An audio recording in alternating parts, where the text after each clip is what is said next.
Hello my dear students. तो चलिए आज की क्लास को हम लोग स्टार्ट करते हैं। कल हमने आपको 1D और 2D पैकिंग पढ़ाया और आज हम लोग 3D क्लॉज पैकिंग का स्टडी करने वाले हैं। 2D is very important class. जिस तरह आप डेली आप लोग कॉन्सेंट्रेट होकर वीडियो को वॉच करते हैं, प्लीज आज बहुत ज्यादा कंसंट्रेशन से वीडियो को वॉच करना है, क्योंकि आज हम लोग 3D क्लोज पैकिंग को स्टडी करने वाले हैं। सबसे पहले ये जानते हैं कि 3D पैकिंग और 2D पैकिंग में क्या डिफरेंस है। कल हम लोगों ने 2D में क्या देखा, दो डायरेक्शंस में स्फीयर्स आपका अरेंज हुआ, लेंथ वाइज और विड्थ वाइज, लंबाई और चौड़ाई में। उसमें पैटर्न जो आया था वो रो का पैटर्न है। Row first row, second row, third row, fourth row, आप इस तरह से कई रोज अरेंज कर सकते हैं। कल क्या था, 2D स्क्वायर क्लोज पैकिंग में सभी रो आइडेंटिकल था, एक जैसा था, एक समान था। तो फर्स्ट रो ए था, तो सेकेंड रो भी ए था, थर्ड रो भी ए, फोर्थ रो भी ए। उसका पैटर्न आया था ए dot dot type of pattern. Clear. कल का था रो का पैटर्न था। रो किस तरह का रो है, 2D में रो देखा जाता है, रो का पैटर्न ध्यान रखना। और जब 2D हेक्सागोनल पैकिंग आया तो उसमें क्या था, फर्स्ट रो ए, सेकेंड रो उससे भिन्न था तो बी, थर्ड रो फिर पहला रो के समान था तो ए, फोर्थ रो सेकेंड रो के समान था तो बी। तो कल का पैटर्न आया था रो का pattern A B A B A B, इस तरह से टाइप ऑफ पैटर्न आया था। अब देखो डिफरेंस क्या है, 2D में रो का पैटर्न देखा जाता है और 3D में लेयर्स का पैटर्न देखा जाता है। लेयर्स, सीट्स, लेयर का पैटर्न। एक लेयर आपने रो से बना दी, 2D लेयर बन गया। अब इसके ऊपर जो लेयर डालेंगे, सेकेंड लेयर, फिर उसके ऊपर थर्ड लेयर, फिर उसके ऊपर फोर्थ लेयर, फिर उसके ऊपर फिफ्थ लेयर, इस तरह से चलता रहेगा। तो याद रखना 3D में क्या होता है, हम लोग लेयर्स का, सीट्स का पैटर्न देखते हैं और 2D में रो का पैटर्न देखते हैं। ये माइंड में रखना है, 2D में रो का पैटर्न देखते हैं और 3D में लेयर्स का पैटर्न देखते हैं। किसका बच्चों, लेयर्स का, यानी सीट्स का हम लोग पैटर्न देखते हैं। तो आज जो पैटर्न होगा, आज लेयर्स का पैटर्न होगा। अगर पहला लेयर ए है, उसके ऊपर लेयर चढ़ाया, अगर वो आइडेंटिकल है तो वो भी ए होगा। फिर उसके ऊपर लेयर चढ़ाया, अगर वो पुनः आइडेंटिकल है तो ए होगा। तब यहां लेयर्स का पैटर्न हो जाएगा ए ए ए ए ए, इस तरह से वो लेयर्स का पैटर्न हो जाएगा। तो 3D में पैटर्न किसका देखा जाता है, लेयर्स का, और 2D में पैटर्न देखा जाता है रोज का। ओके, रो, कतार का। ओके बच्चों, चलिए अब शुरू करते हैं। क्लोज पैकिंग इन 3 डायमेंशन। हम 2D को 3D में कैसे बदल सकते हैं, पहले रो की मदद से हम लोग एक 2D लेयर बना लेंगे। चलो बन गए। अब उस लेयर के ऊपर फिर दूसरा लेयर डाल देंगे, फिर उसके ऊपर तीसरा, फिर उसके ऊपर चौथा। इस तरह से जब हम लोग स्टैक्स ऑफ लेयर एक के ऊपर एक डालते जाएंगे, तब उसमें क्या आ जाएगी बच्चों, हाइट। तब वो 2D बदल जाएगा किसमें बच्चों, 3D में। और हम लोग जानते हैं जो भी क्रिस्टलाइन सॉलिड्स होती है उसका एक्चुअल कौन सा डायमेंशन होता है, 3 डायमेंशन होती है। लेंथ, विड्थ और हाइट तीनों होनी चाहिए। तो एक्चुअल जो फॉर्म होती है सॉलिड की वो होती है क्या बच्चों? 3 dimensional. Okay, we know that, हम लोग जानते हैं, all crystalline solids have 3 dimensional structure. हम लोग जानते हैं जो भी क्रिस्टलाइन सॉलिड्स होता है उसका रियल स्ट्रक्चर होता है कैसा बच्चों? 3 dimensional. This can be obtained by stacking by 2 dimensional layers one above the other.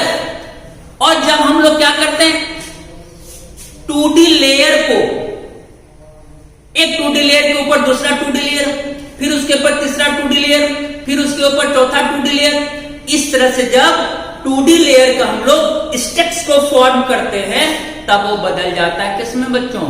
3D में। जैसे ये देखो, यह आपका हुआ एक लेयर, इसके ऊपर दूसरा लेयर, उसके ऊपर तीसरा लेयर, उसके ऊपर चौथा लेयर, उसके ऊपर 5वां लेयर, उसके ऊपर चौथा लेयर।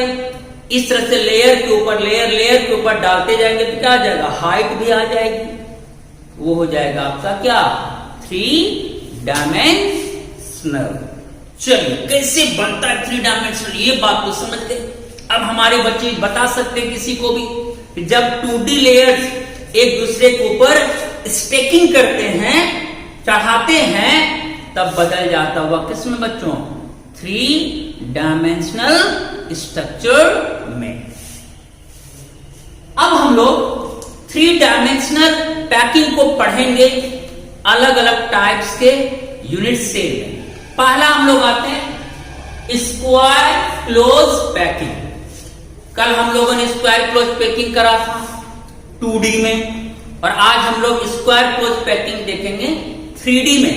और स्क्वायर क्लोज पैकिंग 3D में आपको देखने को मिलेगा किस यूनिट सेल में? Simple cubic unit cell. Simple cubic unit cell, इससे पहले आप इसकी स्टडी कर चुके हैं।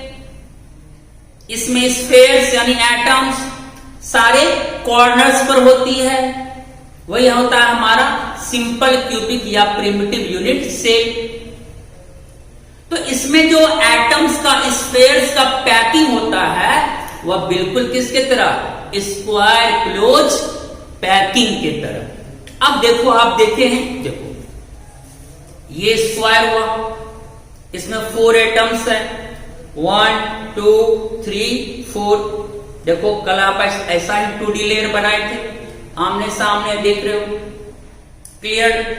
अब इसके ऊपर एक स्क्वायर और हम यहां पर रख देते हैं, देखो 2 स्क्वायर हो गया। अब ये बन गया simple cubic unit cell, 1 simple cubic unit cell. क्यों? क्योंकि देखो जो एटम है वो केवल कहां पर है? कॉर्नर्स पर। देखो 1 2 3 4 ऊपर और 4 नीचे, कितने वो बच्चे? 8। और सभी एटम कहां है बच्चों? कॉर्नर्स पर। तो 8 कॉर्नर्स पर यहां एटम्स प्रेजेंट है इस यूनिट सेल के, इस क्यूब के। ये हो गया आपका सिंपल क्यूबिक यूनिट सेल। अब देखो इसमें स्फेयर का अरेंजमेंट कैसा है? स्क्वायर नुमा। देखो ये 2D लेयर स्क्वायर नुमा, ये 2D लेयर स्क्वायर नुमा, इसके ऊपर हम एक और लेयर चढ़ा दिए। देखो बिल्कुल ये सिंपल क्यूबिक यूनिट सेल की तरह है। तो सिंपल क्यूबिक यूनिट सेल में जो एटम्स अरेंज्ड होता है वह किस रूप में? स्क्वायर फॉर्म में। इसलिए 3D में हम जो स्क्वायर क्लोज पैकिंग देखेंगे वो देखने को मिलेगा किसमें? सिंपल क्यूबिक यूनिट सेल में। Okay, square close packing in 3D जो देखने को मिलेगा सिंपल क्यूबिक में। Square packed sheets are kept on another such that atoms or spheres of one sheet are exactly above spheres of other sheet। इसमें क्या होता है? पहले आप स्क्वायर नुमा एक 2D लेयर बना लिए, फिर स्क्वायर नुमा 2D लेयर हो गया। अब एक 2D स्क्वायर को दूसरे के ऊपर रख देना है। फिर इसी तरह इसके ऊपर भी रख सकते हो, इसके ऊपर, इसके ऊपर, इसके ऊपर। जब आप स्क्वायर नुमा 2D लेयर के ऊपर फिर उसी तरह का स्क्वायर नुमा 2D लेयर चढ़ाते जाएंगे, चढ़ाते जाएंगे, चढ़ाते जाएंगे, तब वो आपका देगा square close packing in 3D, 3 dimensional. वही बात यहां भी लिखा है, kept on another such that atoms or spheres of one sheet are exactly above spheres of other sheet। अब देखो यहां पर हर एटम एक दूसरे के ऊपर कांटेक्ट में आ गया। ये इस शीट के ये एटम ऊपर में, निचले वाला शीट का ये कॉर्नर एटम, ऊपर वाला शीट के कॉर्नर एटम देखो एक दूसरे के ऊपर है। तो एग्जैक्टली क्या होता है, जो एटम नीचे उसके ऊपर सेकेंड शीट का एटम आ जाता है। तो ये हर कॉर्नर एटम एक दूसरे के कांटेक्ट में आ जाता है, टचिंग में आ जाती है। ये हो गया। तो सिंपल क्यूबिक यूनिट सेल में इसी तरह का पैकिंग होता है, स्क्वायर नुमा पैकिंग होता है। अब जैसे यहां देखो मैंने एक फिगर ड्रॉ करी है, ये आपको देखो 4 कॉर्नर एटम्स ऊपर है और 4 कॉर्नर एटम देखो ध्यान से नीचे है। 4 कॉर्नर एटम्स ऊपर, 4 कॉर्नर एटम्स नीचे। एग्जैक्टली क्या होता है, ये जो 4 कॉर्नर है एज के अलोंग यानी किनारे के अलोंग ये टचिंग में होता है, यानी यहां देखने में तो दूर लगता है, एक्चुअली ये नहीं होता है। यानी ये 2 एटम टच में होता है, ये 2 एटम टच में होता है, ये 2 एटम टच में होता है, ये 2 एटम टच में होता है।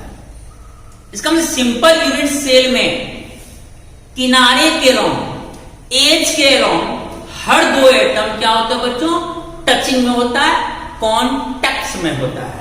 ये चारों क्या है, एज के अलोंग कॉन्टेक्ट में, नीचे का भी चारों क्या है, एक दूसरे के कॉन्टेक्ट में। जैसे ये देखो कॉन्टेक्ट में, सेम उसी तरह ये भी देखो कॉन्टेक्ट में, ऐसे सेम ये और ये टचिंग में देखो, ये और ये टचिंग में, ये और ये टचिंग में देखो, ये और ये टचिंग में, ये और ये टचिंग में देखो, ये और ये टचिंग में, ये और ये टचिंग में देखो, ये और ये टचिंग में, सेम ऐसा लगेगा।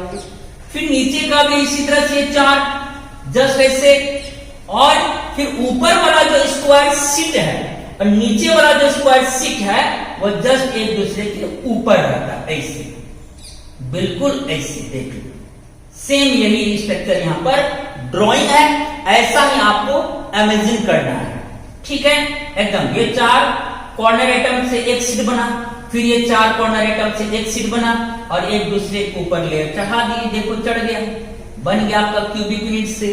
देखो इसी तरह से कांटेक्ट में रहता है। बोलो ये क्लियर है, कैसे रहता है, सेम यही तस्वीर सोचो यहां पर ड्राइंग किया हुआ है। चलिए क्लियर हो। अब देखो क्या है, ये शीट और ये शीट, ये जो ऊपर वाला स्क्वायर शीट है, ये जो नीचे वाला ये स्क्वायर शीट है, बोलो ये आइडेंटिकल है कि नहीं, एक जैसा है कि नहीं, देखो बिल्कुल एक जैसा है। अगर इस स्क्वायर शीट का नाम हम ए दें तो इस स्क्वायर शीट का भी नाम क्या होगा, ए, इसलिए मैंने यहां लिख दिया। ये जो ऊपर वाला स्क्वायर शीट है, शीट ए, और सेम उसी तरह का ये भी स्क्वायर शीट है, इसका नाम हो गया अगेन शीट ए। इस तरह से इसमें शीट यानी स्क्वायर लेयर्स का जो अरेंजमेंट होगा वो कैसा होगा, ए लेयर, ए लेयर। इसी तरह से और भी आप दूसरा यूनिट सेल अरेंज कर सकते हैं, इस तरह से पैटर्न हो जाएगा a layer, a layer, a layer, a layer, a layer, इस तरह से पैटर्न हो जाएगा ए ए ए ए पैटर्न बार बार क्या होता है बच्चों, रिपीट होती है। बोलो क्लियर हो गया। कोई पूछ दिया कि सिंपल क्यूबिक यूनिट सेल में शीट या लेयर्स का पैटर्न किस तरह से होता है, तो बोलना a layer, a layer, a layer, a layer, क्योंकि सब तो आइडेंटिकल है, एक जैसा है। ये भी स्क्वायर शीट, ये भी स्क्वायर शीट, जस्ट देखो आमने सामने रहता है एटम्स एक दूसरे के ऊपर, इसलिए यहां लेयर्स में कोई भिन्नता नहीं है, बिल्कुल आइडेंटिकल है, एक समान स्क्वायर लेयर्स है। इसलिए अगर एक लेयर का नाम ए दोगे तो बाकी सभी लेयर्स का भी नाम क्या होगा बच्चों, ए होगा। इसलिए 3D में जो स्क्वायर क्लोज पैकिंग होता है उसमें लेयर्स का पैटर्न होता है कैसा, ए टाइप ऑफ पैटर्न। तो इसमें सभी स्क्वायर लेयर्स आपस में आइडेंटिकल होता है, इसलिए यहां देखो लिखा हुआ ए पैटर्न बार बार क्या होता है इसमें रिपीटेड होती है। चलो यहां तक क्लियर हो गया। अब हमें जानना है बेहतरीन चीज। एक क्वेश्चन आया कि सिंपल क्यूबिक यूनिट सेल का कोऑर्डिनेशन नंबर कितना होता है? तो आंसर तो होगा क्या बच्चों? 6। लेकिन आप तो पूछोगे जस्ट सर 6 कैसे? आइए जानते हैं।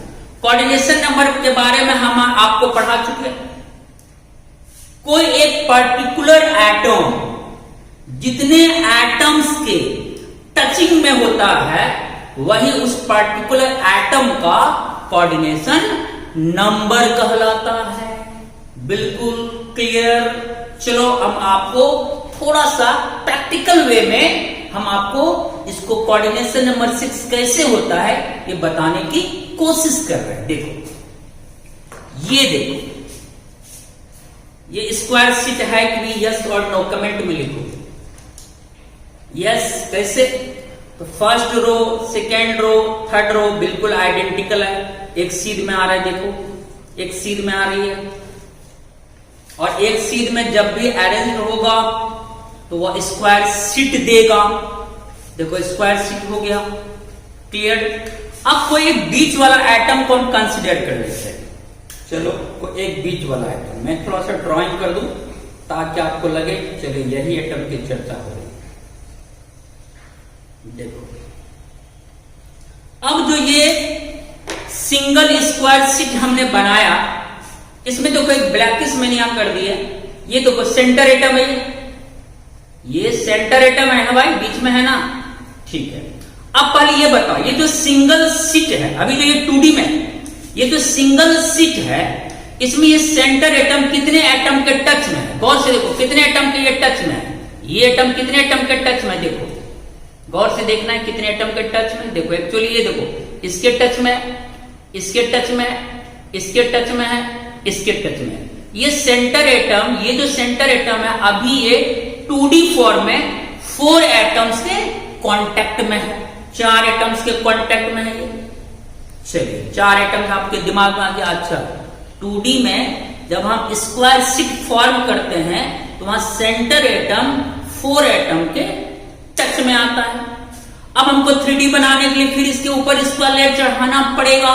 चलिए चढ़ाते हैं। देखो ये उठाए स्क्वायर शीट, अब इसके ऊपर रखते हैं। देखो ना बच्चों, स्क्वायर के ऊपर स्क्वायर, जैसे ये 4 एटम को हम स्क्वायर मान लेते हैं, कोई भी 4 एटम, अब इसके ऊपर रखते हैं। देखो ध्यान से देखना है। देखो इसके ऊपर रख रहे हैं। देखो तो क्या होगा, ऊपर वाला भी ये जो स्क्वायर शीट है इसका एक एटम जो इसके टच में आ गया। देखो देखो यहां पर देखो ऐसे रखे, 2 एटम के सामने ये 2 एटम, अब इसको झुका रहे हैं। देखो देखो झुका। देखो अब बताओ पहले से ये कितना एटम के टच में था? 4, 1 2 3 4। जब इसके ऊपर हम स्क्वायर शीट लेयर चढ़ाए तो एक एटम और उसके कांटेक्ट में आ गया। देखो यहां पर कांटेक्ट में आ गया, ये देखो ये एटम इसके कांटेक्ट में आ रहा है। देखो यहां पर ध्यान से देखो कांटेक्ट में आ गया। कितना हो गया? 5। अब अगर नीचे से एक स्क्वायर और हम यहां ड्राइंग करें, देखो फिर नीचे का भी एक एटम इसके कांटेक्ट में आ जाएगा। कितना हो जाएगा? 6। इसका मतलब जब हम स्क्वायर शीट के ऊपर स्क्वायर शीट, स्क्वायर शीट के ऊपर स्क्वायर शीट, स्क्वायर शीट के ऊपर स्क्वायर शीट चढ़ाते तो 3D फॉर्म आ गया। तो उसमें जो सेंट्रल एटम होगा 2D में पहले से 4 एटम्स के कांटेक्ट में आ गया। जब इसके हम ऊपर एक और स्क्वायर शीट चढ़ाए तो एक एटम और उसके टच में आ गया। कितना हो गया? 5। और जब उसके नीचे और एक लेयर होगा तो उसका भी एक एटम उसके टच में आ जाएगा। कितना हो जाएगा बच्चों? 6।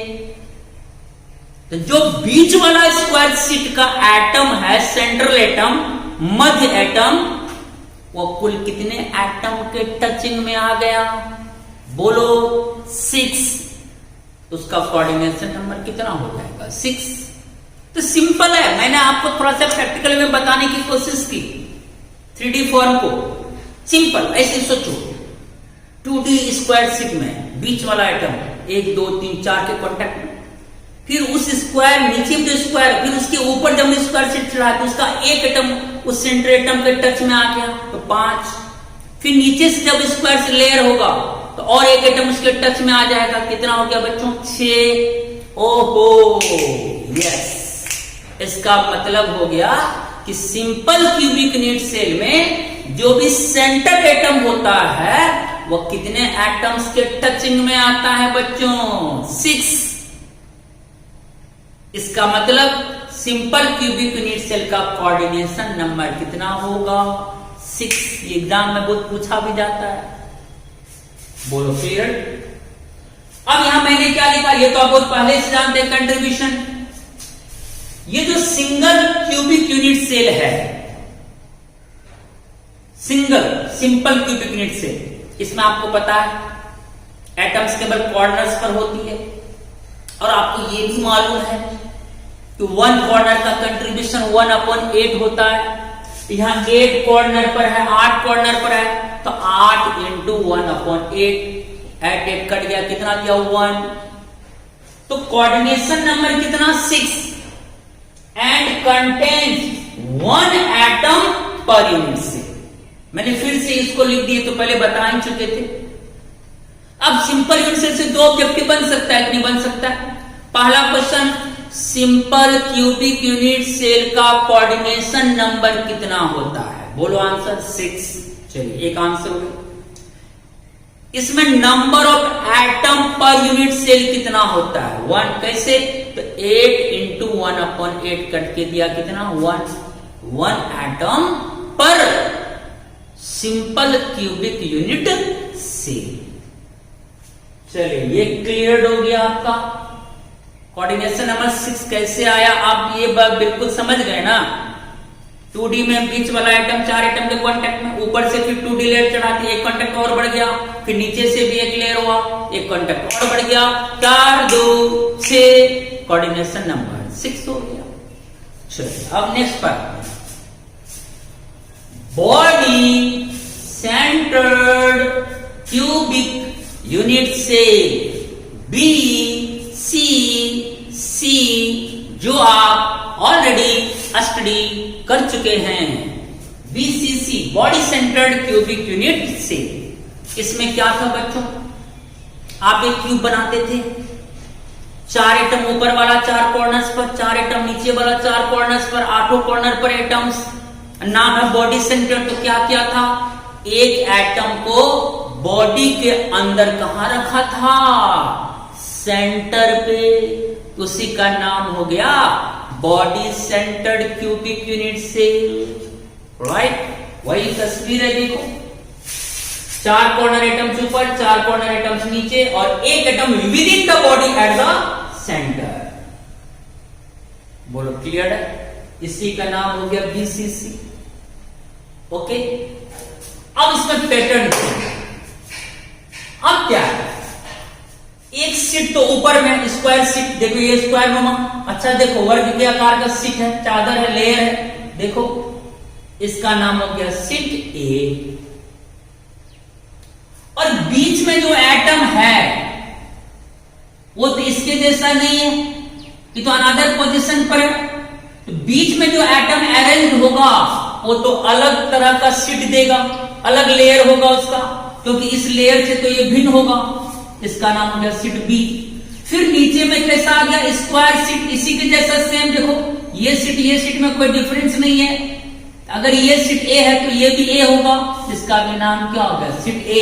फिर इसी तरह से और एक यूनिट सेल अगर यहां जोड़ दें, उसके नीचे और एक यूनिट सेल से जोड़ दें, तो पैटर्न क्या हो जाएगा, A seat, B seat, A seat, फिर आएगा B सीट, फिर A seat, B seat, A seat, B seat. यह आपका पैटर्न आता रहेगा लेयर्स का। तो सवाल है, इस तरह का, ये तो एक यूनिट सेल हुआ BCC का, इस तरह से और एक BCC यूनिट सेल यहां सटा दो, फिर और एक सटा दो, फिर और एक सटा दो, नीचे से और सटा दो, नीचे से और सटा दो, नीचे से और सटा दो, तो क्या होगा, ये स्क्वायर नुमा इधर शिफ्ट हो जाएगा, बीच में जो एक रो बन जाएगा, ये वाला दूसरा भीम टाइप का सीट होगा, उसका सीट बी हो गया, फिर नीचे में स्क्वायर, फिर ये सीट ए हो जाएगा, फिर उसी तरह से ये रिपीटेड होता रहेगा। इस तरह से बीसीसी में लेयर्स का सीट का पैटर्न होगा ऐसे, स्क्वायर ए सीट, फिर बीच में बॉडी सेंटर वाला सीट बी सीट, फिर स्क्वायर वाला सीट ए सीट। तो कैसा पैटर्न हुआ बच्चों? A B A B A B. तो बीसीसी में लेयर्स का अर्थात सीट्स का पैटर्न कोई पूछे तो बोलना है क्या? A B A B. इस तरह से इसका क्या होगा बच्चों? पैटर्न होगा, A B type of pattern. बोलो क्लियर हो गया? ये तो याद रखने की भी जरूरत है, रटने की कोई जरूरत नहीं है, बस माइंड में आपको फिगर आना चाहिए। बीसीसी का फिगर कैसा है? ऊपर में स्क्वायर सीट, फिर बॉडी सेंटर वाला सीट, फिर उसके बाद स्क्वायर सीट। ओ तो सिंपल, ए बी ए, फिर उसी तरह से और यूनिट से उससे जुड़ेगा, बीसीसी यूनिट से, फिर वही पैटर्न रिपीटेड होगा बार बार। इसलिए बीसीसी में सीट्स या लेयर्स का पैटर्न हो गया A B type of pattern. Clear? अब आप बताते हैं हम आपको इसका कोऑर्डिनेशन नंबर। हम लोग सेंटर एटम का ही कोऑर्डिनेशन नंबर जानते हैं मेनली। अब देखो बनाते हैं, ये देखो, चलिए मैं एक एटम और ले लूं, तो ले पाऊं तो एक एटम और ले लूं।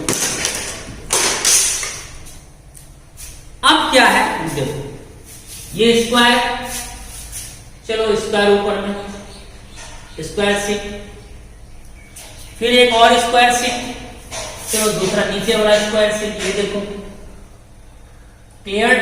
अब बीच में सेंटर एटम, चलो बीच में सेंटर एटम रखते हैं, देखो बिल्कुल ऐसा, एकदम अमेजिंग करो, कोई डिफरेंस नहीं है। ऊपर वाला स्क्वायर सीट, बीच में देखो सेंटर एटम है, फिर नीचे वाला स्क्वायर सीट। इसी तरह से ये से बार बार रिपीट होता रहेगा, तो पैटर्न कैसा देगा? ए लेयर ऊपर वाला स्क्वायर, ये सेंटर एटम बी लेयर बनाएगा, फिर नीचे वाला स्क्वायर, फिर पुनः ए लेयर हो जाएगा। कैसा हो गया? ए बी ए, फिर यही बार बार रिपीटेड होती रहेगी, ए बी पैटर्न चलता रहेगा। ये देखो बिल्कुल अमेजिंग करो, यही हुआ आपका बीसीसी यूनिट से, एकदम एग्जैक्टली ऐसे होता है। सब कुछ करो, यही फिगर यहां पर ड्राइंग किया हुआ है, एकदम एग्जैक्टली। अच्छा देखो, सभी को देखने का मौका मिलना चाहिए, सभी अच्छा से देखो, देख लिया बच्चों। अब आप लोग चाहे तो खुद से कोऑर्डिनेशन नंबर बता सकते हैं। जो बॉडी सेंटर एटम है वही हुआ आपका सेंटर एटम।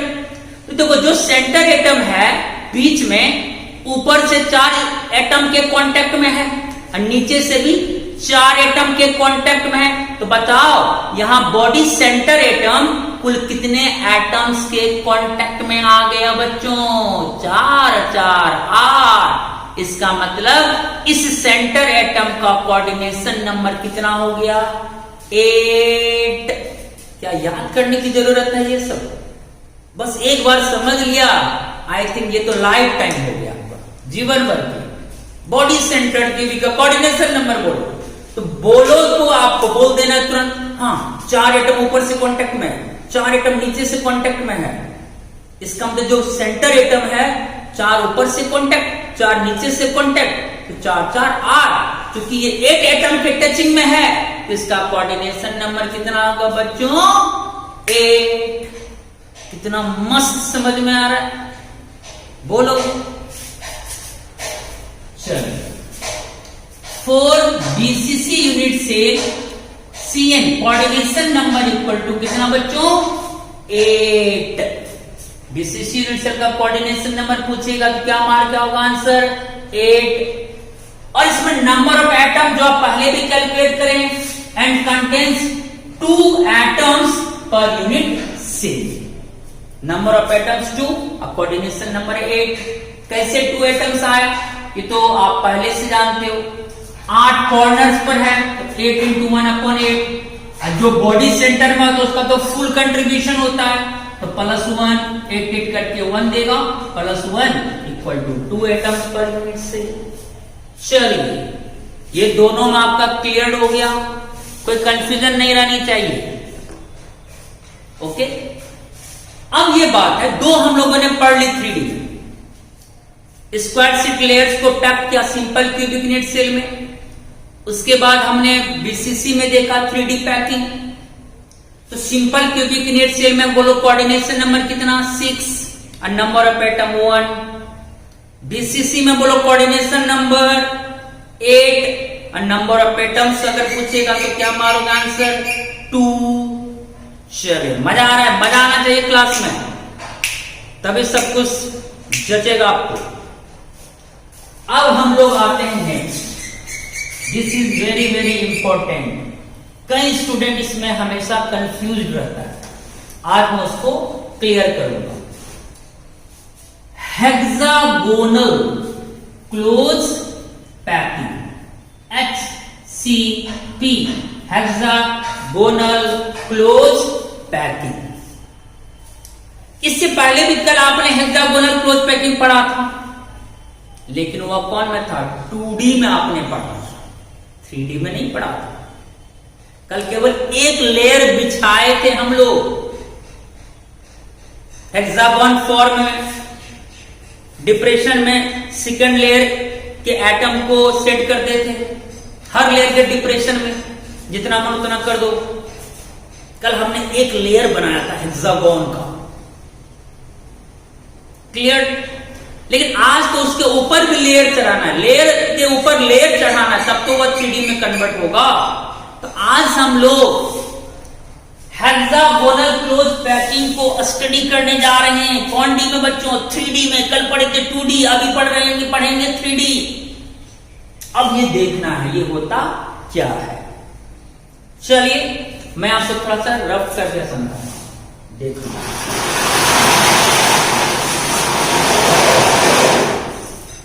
इसके लिए आपको पहले हेक्सागोन का स्ट्रक्चर जानना पड़ेगा कि कैसा होता है स्ट्रक्चर, और उसमें एटम कहां कहां रहता है इन 3D।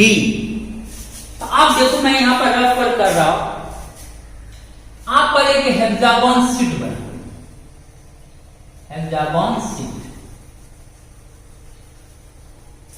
शीट बना ली। एक और हेक्सागोन बना लेते हैं नीचे,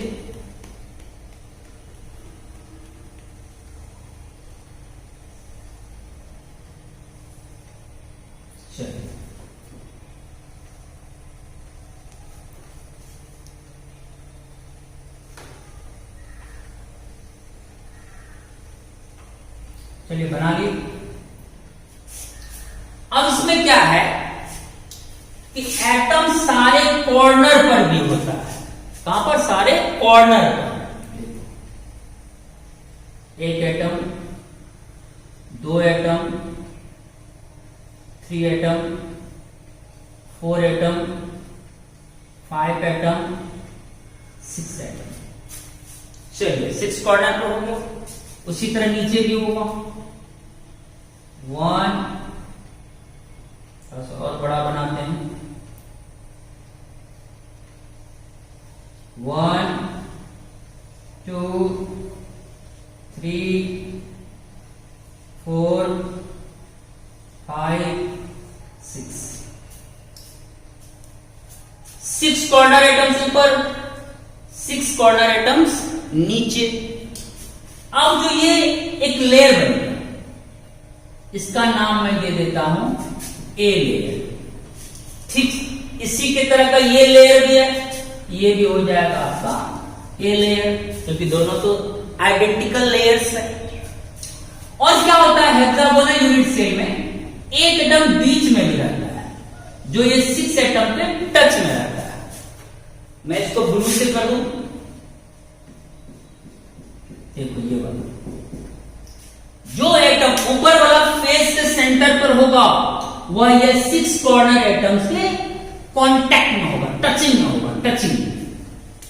उसी तरह फिर नीचे वाला जो सीट है हेक्सागोन, ये सभी एटम इसके टच में होगा, सारे कॉर्नर एटम के लिए टचिंग में होता है। ओके, चलिए ये टचिंग में है। अब हेक्सागोन का स्ट्रक्चर को माइंड में रखना है। एक हेक्सागोन लेयर ऊपर, एक हेक्सागोन लेयर नीचे, और ऊपर वाला सेंटर और नीचे वाला सेंटर पर एक एक एटम रहता है जो 6 एटम के टच में होता है, कांटेक्ट में होता है, संपर्क में होता है, जैसे कि यहां पर आपको दिख रहा है, क्लियर। उसके बाद 3 atoms with in the body होती है, बॉडी के अंदर। वो जो 3 एटम होगा उसका संपूर्ण हिस्सा इसके अंदर होगा, संपूर्ण हिस्सा अंदर। ये स्ट्रक्चर होती है hexagonal close packing unit cell. यह एक यूनिट सेल हुआ हेक्सागोन। इसकी संरचना को माइंड में रखना है। 6 कॉर्नर एटम्स ऊपर, फिर सेंटर पे एक एटम, 6 कॉर्नर एटम्स नीचे, फिर उसके सेंटर पे एक एटम, एक टॉप का सेंटर, एक बॉटम के सेंटर पर एक एटम। और जो 3 एटम्स बचा, वो 3 एटम्स होता है हेक्सागोनल बॉडी के अंदर। यानी तीनों एटम का संपूर्ण हिस्सा हेक्सागोन के अंदर होगा। यानी वो तीनों एटम अपना पूरा का पूरा योगदान देगा इस एससीपी को पैक करने में, भरने में। उसका कोई भी हिस्सा बाहर दिखाई आपको नहीं देगा। यहां तक तो क्लियर हो गई बात आपकी। अब देखते हैं आगे क्या होती है। अब अगर हम इस यूनिट सेल में एटम्स के कंट्रीब्यूशन को निकालें, इससे पहले जो आप कंट्रीब्यूशन निकालते तो उसमें 4 कॉर्नर ऊपर, 4 कॉर्नर नीचे, तो प्रत्येक कॉर्नर का कंट्रीब्यूशन 1/8 था। हेक्सागोन में क्या होता है, प्रत्येक कॉर्नर एटम का कंट्रीब्यूशन 1/6 होता है। कितना बच्चों? 1/6। ध्यान रखना कि हेक्सागोनल यूनिट सेल में प्रत्येक कॉर्नर एटम का योगदान कितना होता है? 1/6 होता है। यानी इस एटम का 1/6 भाग ही अंदर होता है, अब बाकी भाग क्या होता है? बाहर। कैसे? तो वही रूल जैसे वहां बताए थे। इस कॉर्नर एटम के अराउंड जब हम 6 हेक्सागोन यूनिट सेल को अरेंज करेंगे तब ये सेंटर पे आता है। तो 6 हेक्सागोन होगा इसके अराउंड, तब ये अपना एक कंट्रीब्यूशन देगा। तो 6 हेक्सागोनल यूनिट सेल बराबर 1 एटम का कंट्रीब्यूशन। तो 1 हेक्सागोन को एटम का कितना हिस्सा मिलेगा? 1/6। तो जो हेक्सागोनल यूनिट सेल होगा उसमें ईच कॉर्नर एटम का कंट्रीब्यूशन 1/6 होगा। ठीक है, हो गया। अब बताओ 1/6, 1/6, 1/6, 1/6, 1/6 सब अपना अपना 1/6 देगा। फिर नीचे में भी कॉर्नर एटम्स है, ये भी सब अपना अपना 1/6 योगदान देगा इसके निर्माण में। तो टोटल कितने कॉर्नर पर एटम्स हो गया? 6 कॉर्नर एटम ऊपर, 6 कॉर्नर एटम नीचे, कितना हो गया? 12 कॉर्नर एटम्स। तो 1 कॉर्नर एटम का योगदान 1/6, तो 12 कॉर्नर एटम का योगदान 12 × 1/6 हो जाएगा, 12 × 1/6। ये कटा दो, 2 से कट गया। यानी सारा कॉर्नर एटम्स मिलकर कंट्रीब्यूशन पेश किया इस यूनिट सेल को कितना? 2 एटम्स के बराबर। बोलो क्लियर है ये? अब चलिए कॉर्नर एटम का तो हम निकाल लें, अब इसमें ऐड करना है फेस एटम का। इसका तो आपको मालूम है भाई, जो एटम यहां फेस पर है उसका आधा हिस्सा अंदर, आधा हिस्सा बाहर। यानी हर फेस एटम हाफ ही योगदान देता है। ये अपना आधा योगदान दे रहा है, ये भी अपना आधा। तो 2 फेस एटम है, 1 2 2। 1 फेस एटम का योगदान हाफ, तो 2 फेस एटम का योगदान 2 × हाफ। 2 2 कट गया, कितना दिया बच्चों? 1। कॉर्नर एटम का हो गया, दोनों फेस एटम का हो गया। अब आप प्लस करते हैं, बॉडी के अंदर है 3 एटम्स। अब बताओ जो एटम बॉडी के अंदर होता है, बॉडी के अंदर विद इन द बॉडी, उसका तो पूरा का पूरा कंट्रीब्यूशन यूज होता है, जितना अंदर उतना कंट्रीब्यूशन। 3000 एटम तो कंट्रीब्यूशन कितना, कमेंट में लिखो। 3 एटम अंदर तो कंट्रीब्यूशन तो कितना, कमेंट में लिखो। 3 प्लस ऐड हो जाएगा 3।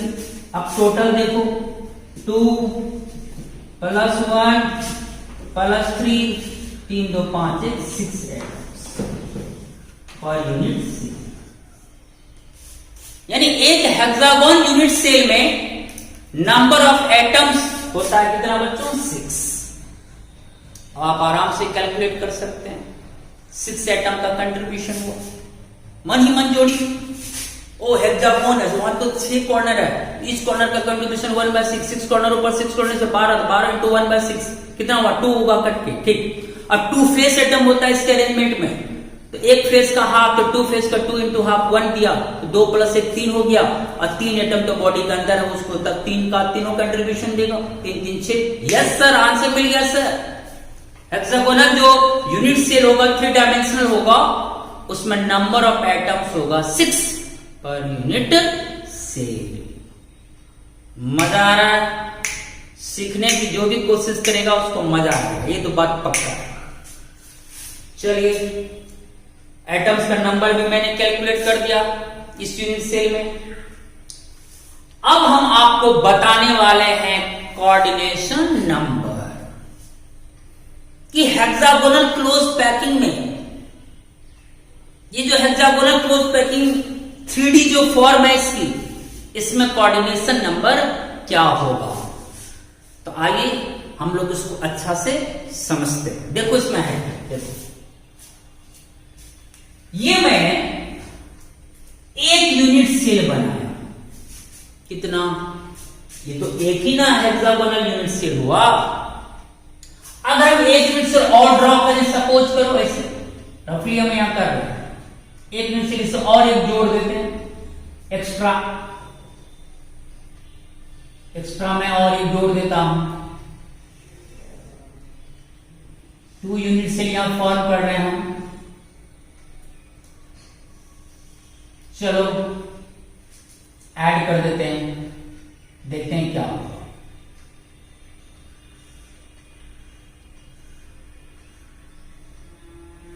चलो बन गया। इसमें भी वही बात होगी, एक एटम सेंटर पे होगा, फिर सारे कॉर्नर्स पर जैसे वहां पर था सेम।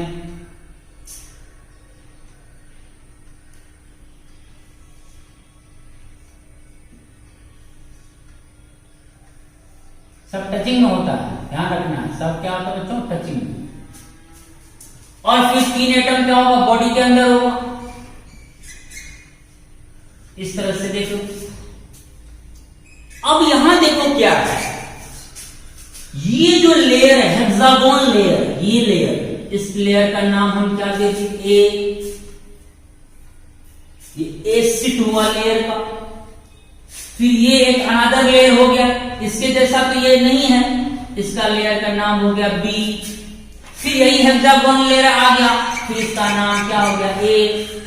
फिर इस जैसा ये आ गया, ये भी तो ये भी बी। फिर ये हेक्सागोन लेयर आ गया, क्या हो गया, ए। तो बताओ हेक्सागोनल क्लोज पैकिंग में सीट्स चादर यानी लेयर्स का अरेंजमेंट कैसा है, A B A B A B, इसी तरह से चलता रहेगा। अब तो माइंड में आ गया figure, yes hexagon layer A, फिर वो ट्रायंगल टाइप जो बीच में बी लेयर ए बी, फिर हेक्सागोन ए, फिर ट्रायंगल टाइप का बी, फिर हेक्सागोन लेयर ए। यस कैसा पैटर्न आ गया, A B A B A B type of pattern. चलिए इसका पैटर्न भी आप समझ गए, फुली क्लियर्ड। अब लास्ट बचा है कोऑर्डिनेशन नंबर को समझाना, जो कि आसान है। ये समझने में कई स्टूडेंट को कठिनाई होती है, लेकिन हम लोग इजीली इसको, चुटकी में इसको हम लोग समझ सकते हैं। एक बात बताओ, ये जो लेयर है, ये जो लेयर है ये, इसमें सेंटर एटम ये हुआ ब्लू वाला, ये देखो ठीक। अब बताओ ये एटम कितने एटम के टच में है, बताओ। 1 2 3 4 5 6 एटम के टच में है। बोलो क्लियर? 6। ओके, अब क्या हुआ, इसके ऊपर ये लेयर यहां चढ़ गई, ये एक्चुअली इसके टच में है। ये जो है ये ऐसे, ये सोचो ये हेक्सागोन लेयर मेरा हाथ, बीच में ये ब्लू वाला एटम है, उसके अराउंड 6 एटम है, ठीक है। और ये जो 3 एटम है इसके ऊपर रखा हुआ, ऐसे ऐसे ऐसे रखा हुआ, ऐसे। तो ये 3 एटम इसके ऊपर अगर है तो बीच वाला के ये तीनों एटम क्या होते हैं, इसके कांटेक्ट में आ जाता है। ऐसे जस्ट ऐसे इमेजिन करो, ये देखो ये 3 एटम ऐसे है, जस्ट ऐसे देखो 1 2 3 एटम को इसके ऊपर ऐसे रख दो, ये रख दी, तो ये तीनों एटम इसके टच में आ गया ना, देखो। तो 6 एटम से पहले टच में था, अब फिर 3 एटम के टच में आएगा ऊपर से 9। उसी तरह नीचे में देखो ये 3 को, ये एक्चुअली कैसा है, ऐसा, ये एक ऊपर से टच में होगा, एक नीचे से होगा, ऐसे ऐसे होगा, फिर ऐसे होगा। तो देखो 6 एटम्स और 3 ऊपर से टच में, 9 और 3 नीचे से टच में, कितना हो गया 12। इसका मतलब जो इसमें सेंट्रल एटम होगा वह कुल 12 एटम के टचिंग में होगा, टचिंग में। सपोज करो ये जो लेयर है ये मेरा हैंड, ठीक है, ये मेरा क्या हैंड, यही हेक्सागोन लेयर मान लो इसको। अब ये 3 एटम ऊपर से आ गया, तो जो यहां बीच में एटम है, बीच में, वो तो पहले से 6 एटम से कांटेक्ट में, ऊपर से फिर ये 3 इसके टच में रहता है, इससे कितना हो गया 9। अब फिर 3, फिर ये 3 नीचे से टच में रहेगा, ये देखो ये 3 नीचे से टच में से रहेगा। जो सेंट्रल एटम है वो 6, तो वहीं पर उसी चादर में 6 एटम से कांटेक्ट में, अब फिर 3 एटम उसके ऊपर, 9 कांटेक्ट आ गया, फिर 3 नीचे से 12 हो गया। तो 6 एटम सराउंडेड है, ये देखो 6 ऊपर से 3 9, फिर नीचे से 3 कांटेक्ट में, कितना हो गया 12। यहां जो भी सेंटर एटम होगा वह कुल 12 एटम के टचिंग में होता है। तो हेक्सागोनल क्लोज पैकिंग में ईच सेंटर एटम का कोऑर्डिनेशन नंबर हो जाएगा कितना बच्चों 12। कितना हो जाएगा 12। ये तीनों एटम इसके क्या बच्चों टचिंग में, टचिंग में। ये सारा एटम क्या बच्चों इसके टचिंग में है। तो 6 एटम यहां टचिंग, 3 एटम ऊपर से टचिंग 9 और 3 एटम नीचे से टचिंग। ये एटम कुल 12 एटम के टचिंग में आ जाता है, इसलिए इसका कोऑर्डिनेशन नंबर कितना हो जाएगा बच्चों 12। क्लियर? अब क्या है, ये जो हेक्सागोन बनता है, हेक्सागोन शीट, ठीक, इसमें बीच में एटम रहता है और फिर सारा एटम इसके कांटेक्ट में होता है।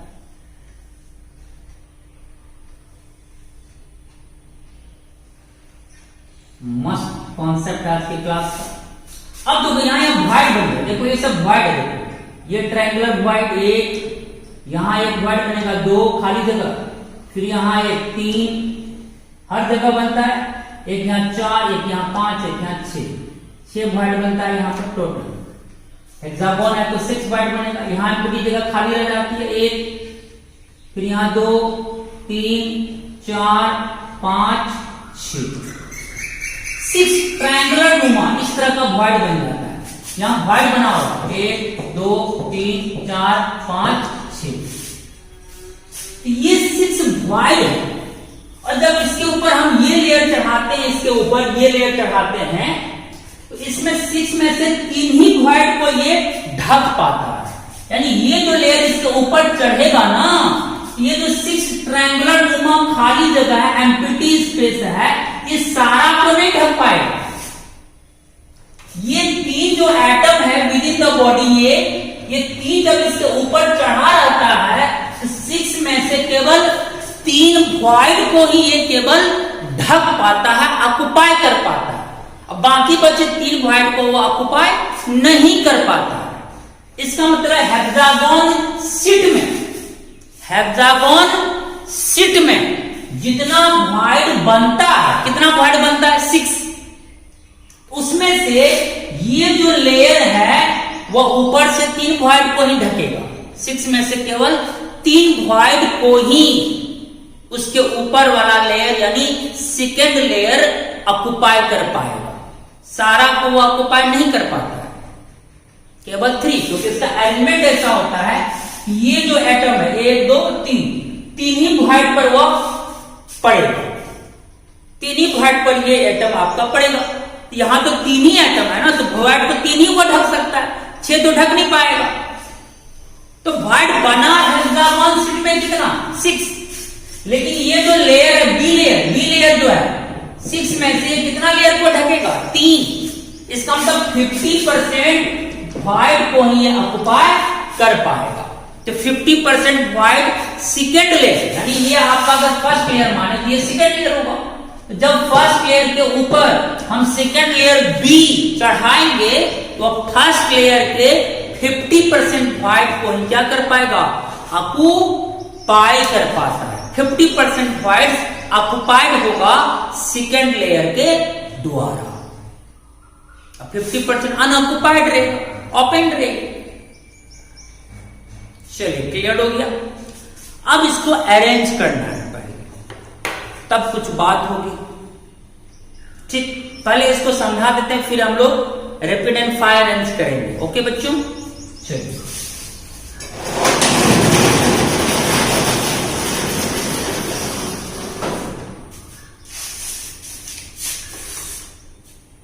यहां तक हम लोग का क्लियर था, यहां तक। अब यहां हेक्सागोनल क्लोज पैकिंग HCP, इसमें अभी आपको पैटर्न बताए थे, AB type of pattern. It is AB arrangement of sheets in 3 dimensional has hexagonal symmetry and is known as hexagonal close packing. इसमें जो शीट्स होता है वो हेक्सागोनल शीट्स होता है, और उसके ऊपर जब हम लोग लेयर के ऊपर लेयर चढ़ाते जाते हैं वो कैसा पैटर्न देता है, देखो वहां पर A B type of pattern देता है। Creation of hexagonal close packing, hexagonal close packing कैसे क्रिएट होता है, कैसे उसकी उत्पत्ति होती है। Close packing must be hexagonal, इसमें हेक्सागोन लुक होना चाहिए, सबसे पहले ये आवश्यक है। शीट्स या layers are arranged such that voids of one sheet are occupied by spheres of other sheet. जैसे आपने पहला हेक्सागोन शीट बनाया, फिर उसके ऊपर सेकेंड लेयर चढ़ाया, तो सेकेंड जो लेयर चढ़ाते हैं वो क्या करने के लिए, पहला लेयर में जो वॉइड बना उस वॉइड को ढकने के लिए, ऑक्युपाई करने के लिए। वही लिखा हुआ है, शीट्स या layers are arranged such that voids of one sheet, पहला शीट का जो एम्प्टी स्पेस होगा, खाली जगह होगा, वॉइड होगा, उसको छेका जाएगा, ऑक्युपाइड किया जाएगा किससे, स्फीयर्स ऑफ अदर शीट, दूसरे लेयर के स्फीयर द्वारा उस जगह को हम लोग क्या करते हैं, छेकते हैं, ढकते हैं, ऑक्युपाई करते हैं। मैंने अभी बोला फर्स्ट लेयर में जितना वॉइड्स क्रिएट होता है, जितना वॉइड बनता है, सारा का सारा सेकेंड लेयर का स्फीयर उसको ढक नहीं पाता है, आधा ढकता है, आधा अनऑक्युपाइड ही रह जाता है। Only 50% void of one layer can be occupied by spheres of other layer, अर्थात सेकेंड लेयर। फर्स्ट लेयर में जितना वॉइड क्रिएट होता है, अभी मैंने बोला अगर 6 वॉइड बना तो जब उसके ऊपर बी लेयर चढ़ाते हैं तो बी लेयर का एटम यानी स्फीयर केवल उसका आधा वॉइड को ही ऑक्युपाई कर पाता है। जब सेकेंड लेयर चढ़ाएंगे तो फर्स्ट लेयर का आधा वॉइड ढकेगा और आधा वॉइड नहीं ढकेगा, यानी 50% ऑक्युपाइड होगा सेकेंड लेयर के स्फीयर से और 50% ओपन रहेगा, अनऑक्युपाइड ही रह जाएगा। Now third layer placed on the second layer. आपका फर्स्ट लेयर अगर ए है तो सेकेंड लेयर जो चढ़ाए उससे भिन्न था बी, और जो थर्ड लेयर चढ़ाएंगे वह फिर क्या हो जाएगा ए। यानी फर्स्ट लेयर और थर्ड लेयर आपस में सेम होगा, आइडेंटिकल होगा। फिर जब चौथा लेयर चढ़ाएंगे तो वह किसके समान होगा, बी के समान। इसमें क्या होगा, ए बी, इस तरह से पैटर्न होता है। Now third layer placed on the second layer. तीसरा लेयर हम दूसरा लेयर के ऊपर चढ़ाएंगे which is identical with first layer, और जो तीसरा लेयर होगा वो किसके समान होगा बच्चों, फर्स्ट लेयर के समान होगा। इसलिए यहां कैसा पैटर्न जनरेट होगा, A B type of pattern. बोलो क्लियर हो गया। HCP में हेक्सागोनल क्लोज पैकिंग में बोलो कैसा पैटर्न होता है, बोलो ऑप्शन देते हैं। A pattern, A B pattern, ABC pattern. तो बोले इसमें तीन ऑप्शन में कौन आंसर होगा, सेकंड नंबर वाला A B type of pattern answer हो जाएगा इन HCP। चलो क्लियर है। कभी कभी ऐसा ऑब्जेक्टिव आया, पूछ दिया कि हेक्सागोनल क्लोज पैकिंग में कौन लेयर किस लेयर का डुप्लीकेट होता, फोटोकॉपी होता, कार्बन कॉपी होता। इसके चुटकी में ऑब्जेक्टिव बना लोगे रफर करके ऐसे। तुमको याद है कि सर HCP में हमें पैटर्न याद है कि सर HCP में पैटर्न होता है ए बी इस तरह का पैटर्न। चलिए आपने रफ में ऐसे ड्राइंग कर ली। HCP में पैटर्न होता है ए बी कुछ लिख लिए। अब बताओ यह ए लेयर है जिसको पहला लेयर मान लो, ये क्या जगह, उसके ऊपर दूसरा लेयर, ये बी के ऊपर तीसरा लेयर, ये एक, फिर ये इसके ऊपर चौथा लेयर, ऐसा हो गया। अब बताओ यहीं से आ जाता है, ये हो गया first layer, second layer, third layer, fourth layer. अब बताओ फर्स्ट लेयर किसका डुप्लीकेट है, देखो ए यहां, इसका मतलब फर्स्ट और थर्ड लेयर एक जैसा है, यानी फर्स्ट लेयर और थर्ड लेयर एक दूसरे का डुप्लीकेट हुआ। कितना मजा आ रहा है क्वेश्चन बनाना। देखो फर्स्ट लेयर, एक दो तीन, ये पहला लेयर, उसके ऊपर दूसरा लेयर, उसके ऊपर तीसरा लेयर, उसके ऊपर चौथा लेयर, इसी तरह चलता रहेगा। अब तुम देख रहे हो कि यहां भी यानी ये लेयर आइडेंटिकल है, यानी फर्स्ट लेयर और थर्ड लेयर एक दूसरे का डुप्लीकेट हुआ। तो आंसर लिख दो, first layer and third layer एक दूसरे का क्या बच्चों, डुप्लीकेट हुआ। अब ठीक है, सेकेंड लेयर भी है, फिर चौथा लेयर भी है, इसका सेकेंड लेयर और फोर्थ लेयर एक दूसरे का क्या हुआ, डुप्लीकेट हुआ। आपका आंसर आ गया। तो हेक्सागोनल क्लोज पैकिंग में कौन लेयर किस लेयर का डुप्लीकेट होता है, फर्स्ट लेयर थर्ड लेयर का डुप्लीकेट होता है, और सेकेंड लेयर फोर्थ लेयर का डुप्लीकेट होता है। क्या मस्त लग रहा है ये बात, बन जाएगा ऑब्जेक्टिव क्वेश्चन। क्लियर हो गया। इसी बात को, इस ऑब्जेक्टिव को देखो मैंने यहां उसी तरह से डिजाइन कर दिया। ए बी पैटर्न होता है HCP में, ये तो आप जान चुके हैं। ये फर्स्ट लेयर को दिखा रहा है, सेकेंड थर्ड फोर्थ लेयर को दिखा दिए। अब देखो ए पहला लेयर है, फिर एक थर्ड लेयर भी है, ए और यानी फर्स्ट लेयर और third layer, first layer and second layer, first layer and third layer are duplicate, first layer and third layer, first layer and third layer are duplicate. फिर यहां देखो second layer भी है और fourth layer भी है, तो second layer and fourth layer are duplicate. बोलो अब तो क्लियर हो गया। First layer third layer duplicate और second layer fourth layer duplicate हो गया। चलिए ये क्लियर हो गया आपका। अब यहां आते हैं, वैसे ये तो हम समझा चुके हैं, फिर भी आप एक बार देखो ये मेरा एक यूनिट सेल हुआ, यहां से यहां 1 यूनिट सेल, 1 HCP यूनिट सी। इसके ऊपर फिर मैं दूसरा बना रहा था यूनिट सेल। अब इस एक यूनिट सेल में देखो, ये हेक्सागोन लेयर है, इस लेयर का नाम ए। फिर ये जो ट्रायंगल नुमा बॉडी के अंदर है, ये अलग लेयर हुआ बी। फिर ये हेक्सागोन लेयर आ गया ए। उसी तरह सोचो, और इसी तरह का यूनिट सेल अगर हम अरेंज कर दें तो कैसा पैटर्न हो जाएगा, A B A B A B A B, इसी तरह से पैटर्न चलता रहेगा। इसलिए हो गया A B type of pattern. कोई परेशानी, आराम से समझ ले।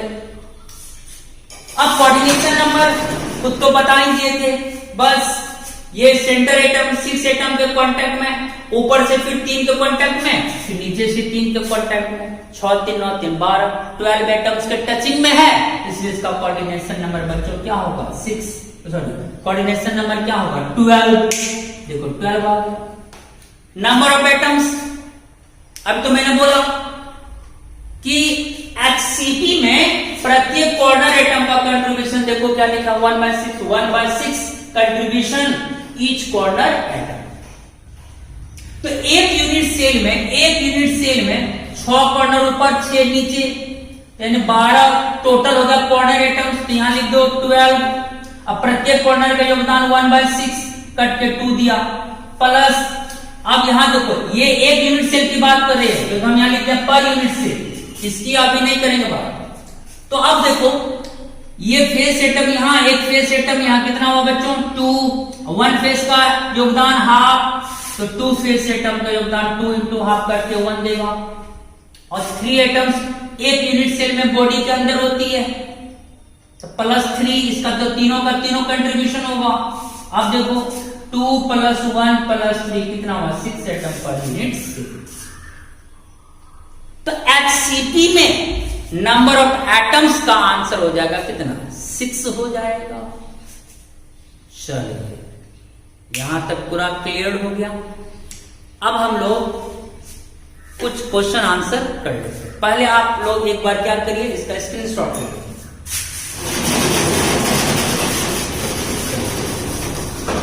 अच्छी तरह से स्क्रीनशॉट ले लीजिए।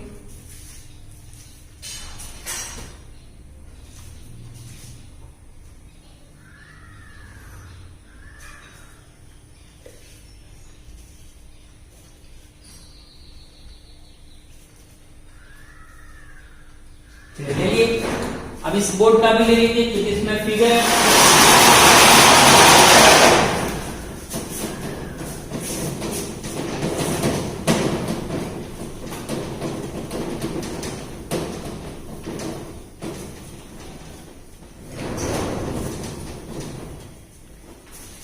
चलिए दिख रहा है ना, चलिए स्क्रीनशॉट ले लीजिए इसका।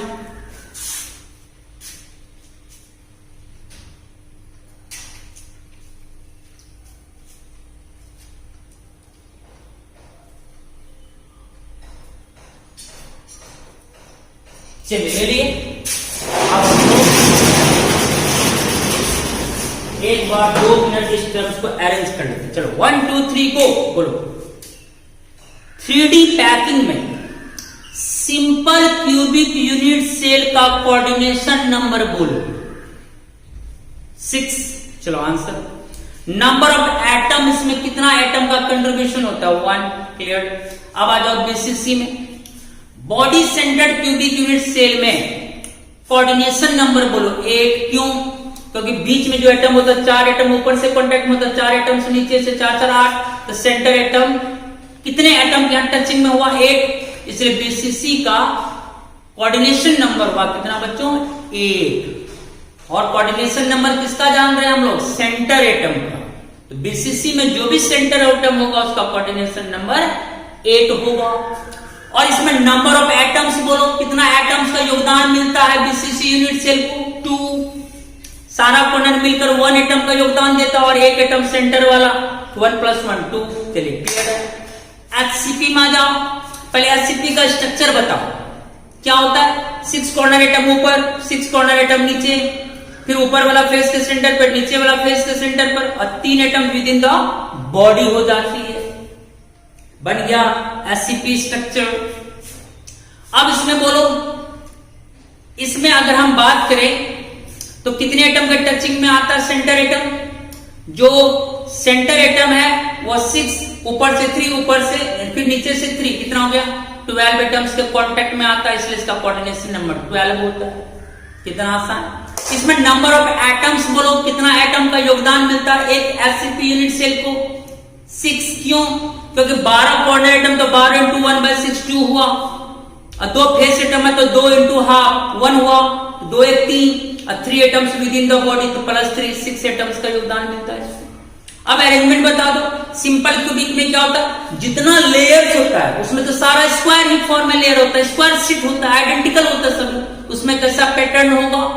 ए टाइप ऑफ पैटर्न, या कोई भी पैटर्न यूज करते हैं, जेड पैटर्न, सी पैटर्न। शीट का नाम आप कोई भी लेटर से यूज कर सकते हैं।